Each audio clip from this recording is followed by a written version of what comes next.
Welcome back to Outdoors with Larry Ray on ESPN 790 AM. Brought to you proudly by Sportsman's Warehouse and the Tennessee Wildlife Resources Agency.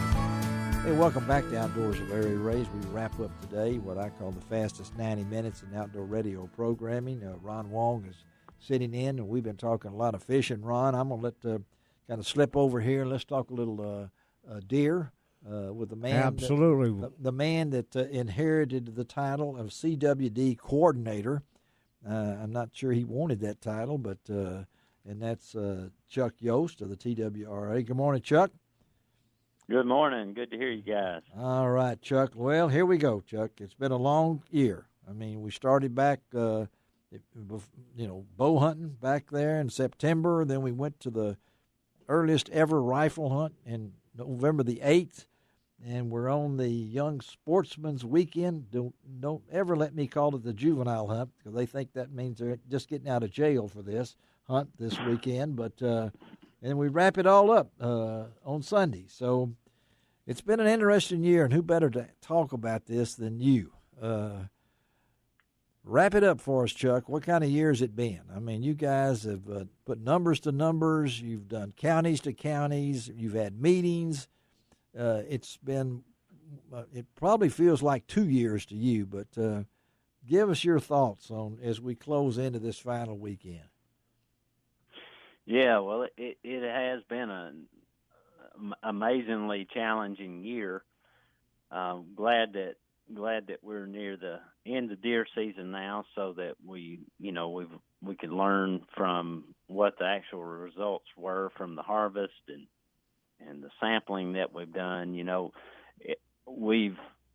It's kind of worked out like we anticipated. We knew we had chronic wasting disease in several counties, anticipated more than what we realized from last deer season, and that's where we find ourselves. So, it seems like the harvest has changed in the area that's impacted by CWD, especially Hardeman and Fayette County. And for example, the female harvest, or the harvest of does, has in those counties right now is down about 26% from this time last year, and that's very concerning. Yes, for CWD management, because that's what you needed. I mean, you needed animals killed. Is that right? I mean, Well, we did, but we were hoping to have an increase in harvest. Yes, and certainly didn't want a decrease. But it looks like we're going to end with the decrease in harvest. On the brighter side, we've had a super successwise deer season in our sampling efforts. The CWD testing that we're doing. Yeah. Statewide, we've broke 13,000 samples. 13,000, okay, for the year, and 12. Well, let's see, a little over 11,000 of those are just from Region 1, from your neck of the woods. Right. So, yeah. Well, I know my deer processor, Dave's Deer Processing in Galloway, Tennessee. All the deer. I'm not asking you how many he processed, but only four tested positive, and he sent every sample to you guys, and I look on that as a positive note.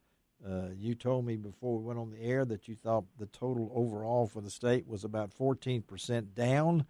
I have through December, through the January the 5th, before we started this past week's antlerless only hunt, 142,206 killed last year, 130,690 killed this year, and the counties that I hunt, Hardeman, 2569 this year, 2997 last year. Fayette, I look at Fayette, 3363 last year, 2792 this year. You guys have really it's been one of those years where it's been an all-out effort to try to come up with answers, and I don't know what is the total now, do you think, of confirmed CWD cases, Yeah, well, before I answer that, though, I want to back up just a little bit and say that the overall harvest statewide is only down about 6% over the previous year at this time. However, the harvest, generally speaking, the harvest in the CWD affected area is down about 12 to say 14%. Okay, gotcha. That's an estimate, obviously. So there is a considerable difference there, but overall, statewide, it's not down that much. Now, as far as positive samples, the latest numbers, we're at 409 positives for this fiscal year, or you might say for this deer season. Yeah, deer season. Yeah. Okay. So but the grand total would be 409 plus the 189 from last year. I got you. Okay. Yeah. So you as you wrap it up, what's next, Chuck? I mean, what are we looking for? You guys will be implementing. You'll present your dates for next year. I'm sure you're already looking at things along that line and because people plan so far ahead. So what's the next step for you, all your group of folks and everything, as far as setting dates, as far as setting limits, as far as what's next for CWD?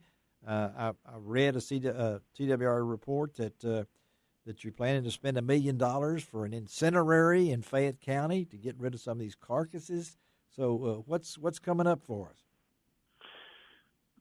A better question is what's not coming up. But, but where I am right now, I'm on pins and needles because we've still got about 2,000 samples pending. Okay, and that's not even counting the 900 we just put in the mail to Colorado State, the diagnostics lab. So I still anticipate, because we've got that volume of samples still outstanding, I anticipate that within a short amount of days, we may have some more news about some of the currently high-risk counties being found positive, and maybe even an addition of some new high-risk counties. So that's so I'm on pins and needles about that. The next big thing is we're going to develop recommendations for hunting regulations for the next deer season in this area, and that's a great big deal. We're about to work through, because we emphasize that because we need to find a way to increase the harvest over there, because with that 20% decline in the female harvest, that is contradictory to trying to control CWD. So that's going to be a big part of our effort in the short term. Why do you think that number is 26? Do you think people I know people that did not hunt. I'm just telling you, which I don't believe that's the way to do it. You know, that hurts the mom and pop. That hurts the gasoline stations, everything. Say, well, I'm not going to hunt because it's got CWD. So why do you think that number is so down, 26%? I think you answered your own question there. Really, the only thing one might add, so there may be less people hunting. It may take a while for folks to learn enough about this disease and realize that it's not known to affect humans, and they get more comfortable with the regulations and the best practices for disposal and processing deer. You know, in other states that have had this, it took folks some time to kind of come to terms with this reality and adjust to the new norm and get comfortable getting back out there if they backed off at all.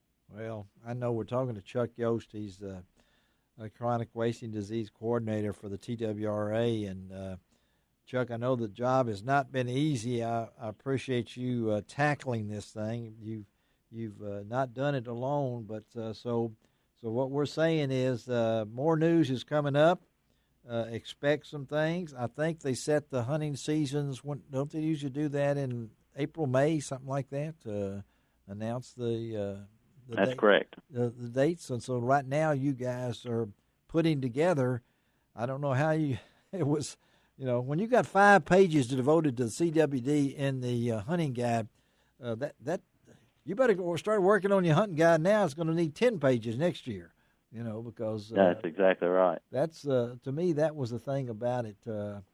Anything else you need to add? My folks are listening on bated breath. Well, I just encourage folks to especially those youth hunters that are out there right now to harvest those deer and continue submitting them for sampling. A special thanks to all the TWRA staff that have helped us respond so well to this disease, and the processors and taxidermists who have helped us get access to more samples, and the hunters obviously help with that as well. So appreciate y'all's support and interest, and feel free to contact me anytime. Well, Chuck, I appreciate you, and thank you for always being candid. You never know what I'm going to ask you. I don't even know myself, but it probably works out best for that. So what is you going out west to hunt this year? Joke. No, well, West Tennessee. Yeah, Tennessee. Come on, Chuck. I'll take you anytime. No. Okay. All right, buddy. Thank you. Maybe next year. All right. Thank you. Happy New Year. Okay. Bye-bye. Chuck Yost. All right. Let me quickly tell you, Ron, thank you for sure for being with us this morning. And, it's been a good time. He'll be back in a couple of weeks, and we'll start getting reports here from Ron a couple of weeks. And just going to give you a tease because he'll be up to Grizzly Jig Company big show up in Caruthersville, and Ron will be up there, and so that we're going to talk about what they've got going on because when we broadcast Saturday morning, they'll still have 2 days of the show, so I'll be able to talk. We'll be able to talk about what they've got. We'll talk to a couple of pros also that'll be there.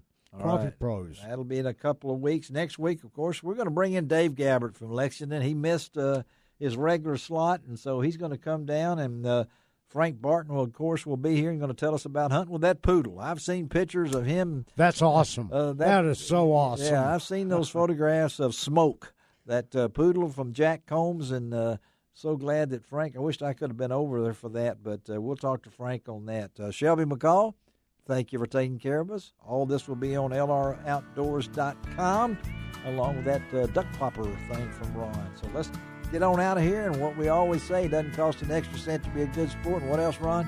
God bless the USA.